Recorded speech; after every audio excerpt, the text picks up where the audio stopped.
September 14, 1943, Twin Falls, Idaho. A Japanese naval officer stands knee-deep in an Idaho sugar beet field, his hands blistered and bleeding, still wearing the tattered remnants of his Imperial Navy uniform beneath borrowed denim work clothes. Lieutenant Takeshi Yamamoto stares at the endless expanse of American farmland stretching toward mountains that seem impossibly distant, under a sky so vast it mocks everything he once believed about honor and death. 6 months ago, he was prepared to die for his emperor at Guadalcanal. Today, he's learning how to harvest root vegetables for 40 cents an hour while cowboys in Stetson hats watch him with expressions he cannot read, part wariness, part curiosity, entirely alien to anything in his 26 years of life. This is not how the war was supposed to go. Not for him. Not for the 5,000 other Japanese prisoners of war scattered across camps in New Mexico, Idaho, Montana, and Utah by late 1943. The Imperial Japanese Army had taught these men that capture was the ultimate dishonor, that death was infinitely preferable to the shame of surrender. Propaganda had filled their heads with images of American torture and execution.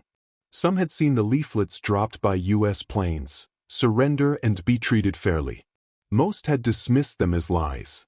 Yamamoto himself had attempted suicide twice in the hours after his capture, once with a hidden blade, once by refusing water until guards forced it down his throat. Both failures. Both adding layers to his shame. The reality of American captivity proved far stranger than any torture his imagination had conjured.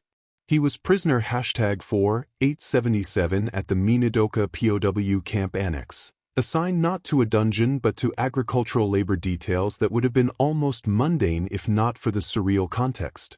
The statistics tell part of the story. By September 1943, over 280 Japanese POWs were held in the Twin Falls area alone, their labor contracted out to desperate farmers facing a critical wartime shortage. These men worked 12-hour days in sugar beet fields, potato farms, and cattle ranches, earning the 80 cents per day mandated by the Geneva Convention, wages deposited into accounts most would never access. They lived in tar paper barracks that were Spartan but weatherproof, ate adequate if unfamiliar food, and maintained their own internal hierarchy, as if preserving the rigid structures of the Imperial Navy could somehow restore what had been lost. But the most disorienting aspect wasn't the labor or the living conditions. It was the guards themselves. The war had drained the American West of its young men, shipping them to European and Pacific battlefields, leaving behind those too old, too young, or medically unfit for combat. The guard force at these remote POW camps consisted largely of local ranchers and farmers pressed into service, men who knew more about cattle drives than military protocol, whose uniforms often fit poorly, whose weapons seemed almost incidental to their real expertise with lariats and irrigation systems. Many had sons fighting in the Pacific. Some had already received telegrams informing them those sons wouldn't be coming home. Yet here they were, supervising enemy soldiers in the mundane business of keeping America's agricultural heartland productive. The language barrier created moments of almost farcical confusion. On Yamamoto's first day in the fields, a weathered cowboy guard attempted to demonstrate proper pitchfork technique to a group of Japanese naval officers who had never held farming tools in their lives. The prisoners bowed formally before picking up each implement. The guards nodded at them with the same casual acknowledgement they'd give horses. One guard's diary entry from that September captured the mutual bewilderment perfectly. They bow before picking up a shovel. We nod at horses. Both seem equally confused by the other. It would have been funny if it weren't so laden with the weight of war, death, and irreconcilable cultural chasms. For Yamamoto, every sunrise brought a fresh reminder that he was alive when honor had demanded death. In the barracks at night, he whispered Buddhist prayers that went unanswered, grappling with a shame that had become his constant companion. He couldn't write to his family. They had been told he died honorably in battle, a fiction that allowed them to grieve with pride rather than disgrace. He had been erased from his own country's narrative, rendered invisible by the simple fact of his breathing. The other prisoners felt it too, this weight of unbecoming, of existing in a space between death and life where neither world claimed them. The irony of their location was not lost on those who understood it. Just miles away stood the Minadoka War Relocation Center, where Japanese-American citizens, people whose only crime was ancestry, were imprisoned by the same government that was treating enemy combatants according to international law. Enemy soldiers worked the fields while American citizens of Japanese descent languished behind barbed wire. It was a contradiction that would take decades to fully acknowledge, a stain on American ideals that made the POW camps seem almost humane by comparison. A War Department memo from September 1943 coldly outlined the utilization of prisoner labor as an economic necessity, citing Article 27 of the Geneva Convention as legal justification. What it didn't mention was how the arrangement would force men from utterly different worlds into daily proximity, how pragmatism would create relationships that ideology insisted were impossible, how the vast, unforgiving landscape of the American frontier would become the unlikely stage for one of the war's strangest cultural collisions. Yamamoto gripped his pitchfork tighter, feeling the blisters tear open again, and returned to work. The sugar beets wouldn't harvest themselves. The war raged on across an ocean he could no longer see. And here, in this strange purgatory of duty without honor, he began the slow, painful process of learning what it meant to simply survive. October 3, 1943, Frank Hutchison stepped out of his truck at the POW work detail assembly point, his boots crunching on the frost-hardened ground, and tried to ignore the photograph in his shirt pocket. The image, creased from too much handling, showed his son James in his navy whites, grinning with the invincible confidence of 19 years, taken 3 weeks before Pearl Harbor turned that boy into smoke and seawater. Frank was 52, a third-generation Idaho rancher whose calloused hands knew horses and cattle better than they'd ever know a rifle. Yet here he was, pressed into guard duty because the war had taken all the young men and left behind the too old, the broken, and the bitter. The government called it Essential Agricultural Security Service. Frank called it complicated. Every morning he supervised enemy soldiers, men who wore the same uniform as those who'd killed his boy, and every evening he went home to a house where James's empty bedroom made the silence unbearable. His wife Helen had said it plainly 2 weeks ago, hate won't bring Jimmy back, Frank. She was right as usual. But knowing that didn't make the knot in his chest loosen when he looked at these Japanese prisoners, especially the young ones who reminded him too much of what he'd lost. Lieutenant Yamamoto was assigned to his detail that October morning, not that Frank knew his name yet, just a number and a face that seemed to carry an exhaustion deeper than mere physical labor could explain. The prisoner moved with a precision that suggested military training, but his eyes held something Frank recognized from his own mirror, the hollow look of a man going through motions because stopping would mean confronting something unbearable. They didn't speak. Frank's Japanese consisted of work and stop, shouted slowly as if volume could bridge the language gap. Yamamoto's English was non-existent. The silence between them was thick with things neither could articulate: grief, resentment, curiosity, wariness. The moment that changed things came 3 days later, mundane as most turning points are. The irrigation system broke during a critical phase of the harvest, water flooding where it shouldn't, leaving crucial sections dry. Frank stood cursing at the mess, knowing he lacked the technical knowledge to fix it quickly, knowing delay meant crop loss. Yamamoto approached hesitantly. Prisoners didn't volunteer for anything, too risky, and pointed at the valve assembly. His hands made careful gestures, engineering motions that transcended language. He'd identified the problem. Frank faced a choice that felt heavier than it should have. Pride said don't trust him, don't give the enemy tools, don't show weakness. Pragmatism, that deeply Western practicality that valued results over posturing, said the work needs doing, war or no war. He handed Yamamoto the wrench. 20 minutes later, water flowed correctly. Neither man smiled, but something had shifted in the space between them, some recognition that competence and necessity could temporarily override categories like enemy and guard. Small gestures followed, building like sediment. Frank noticed Yamamoto's hands blistered and bleeding from unfamiliar labor, officers' hands, clearly, in used to farming tools. The next day he brought extra work gloves, tossed them without comment. Yamamoto bowed slightly in thanks, and Frank felt uncomfortable with the formality, nodded back like he would to a ranch hand. When the tractor engine seized, Yamamoto's engineering background became evident. He rebuilt the carburetor with an efficiency that surprised Frank into something resembling respect. They shared cigarettes during breaks, that universal soldier language that needed no translation. No shared words, but work created its own vocabulary. The statistics told a broader story. Across the Western POW camps, 90% of Japanese prisoners participated in agricultural labor, their work harvesting 30% of Idaho's 1943-44 sugar beet crop. Without this enemy labor, farms would have failed, families would have starved, the war effort would have suffered. Economic reality created strange bedfellows. The numbers also revealed something else: 0 escape attempts from Idaho's Japanese POW camps, in stark contrast to the German POW facilities where escapes were regular occurrences.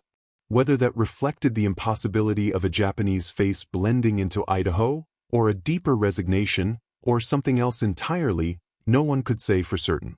Evenings were Frank's hardest hours. He'd sit at the kitchen table, staring at James's photograph, wrestling with contradictions that had no clean resolution.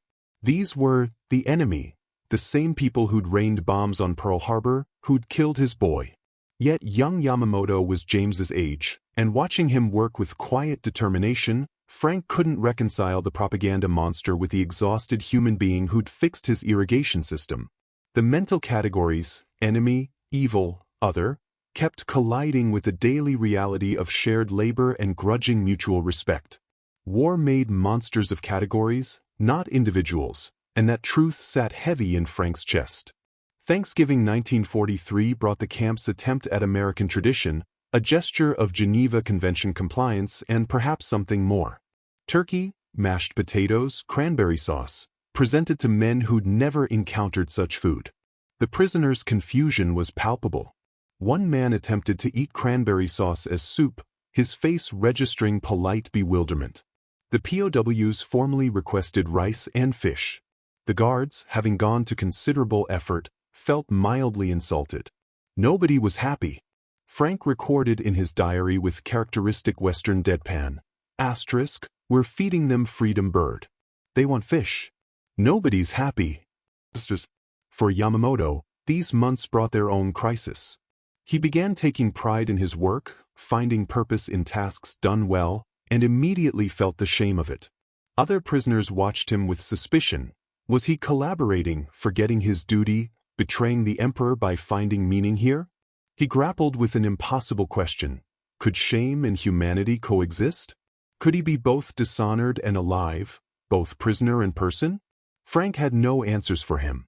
Hell, he had no answers for himself. But on cold October mornings, they worked side by side, two men from impossible distances, connected by nothing more than necessity and the stubborn insistence of the land that work, regardless of who does it, must be done. March 1945. The news from Iwo Jima arrived at the camp like a shockwave, filtering through official channels and whispered conversations, processed by guards and prisoners alike with vastly different emotions orbiting the same brutal facts. The report spoke of volcanic ash turned red with blood, of Japanese soldiers fighting from caves and tunnels, of casualties mounting on both sides with a savagery that seemed to intensify as the war ground toward its inevitable conclusion. Frank Hutchison's nephew, Helen's sister's boy, had been wounded there, would carry shrapnel in his leg for the rest of his life. Yamamoto heard through the camp network of staggering Japanese losses, numbers that likely included men he'd served with, friends from officer training who'd believed, as he once had, that death was the only honorable outcome. The work detail that morning carried a different weight. Frank arrived silent, jaw tight, eyes harder than Yamamoto had seen in months. The prisoners sensed the shift, braced for violence that seemed suddenly possible again. But instead of rage, Frank did something unexpected. Through the camp translator, a Nisei soldier whose presence carried its own complicated ironies, He asked a question that seemed to come from somewhere deeper than anger. Why? Why did they teach you to die? Why did they send boys to die? Yamamoto's response came haltingly, shaped by a translator who struggled with concepts that didn't translate cleanly. Duty. Emperor. Sacrifice. The words felt hollow even as he spoke them, doctrine memorized and repeated so often it had become reflex rather than conviction. Frank listened, then responded with words that cut through ideology with plain-spoken Western directness. My boy died for duty too. Didn't make him less dead. It wasn't agreement, wasn't forgiveness, wasn't even understanding exactly. But it was recognition. Two men acknowledging that the grand machinery of war had chewed up their worlds and spat out grief, regardless of which flag they saluted. Across the American West, similar patterns emerged from the vast POW system. By 1945, over 425,000 prisoners of all nationalities were held in camps scattered across the country. The Japanese POWs distinguished themselves with the lowest escape rate and highest work participation. Some Western communities actually petitioned to keep their POW workers after the war, a request that was legally impossible but economically understandable. There were documented cases of friendships, cultural exchanges, moments of mutual respect that defied everything the war was supposed to mean. The official records, preserved in National Archives documents and Idaho State Historical Society files, tell stories of guards learning Japanese phrases, of prisoners teaching origami to guards' children, of humanity persisting in spaces where it shouldn't have been possible. The cruel irony of geography hung over everything. These POW camps existed mere miles from Japanese-American internment centers, where American citizens of Japanese ancestry remained imprisoned while enemy combatants worked with relative freedom under guard.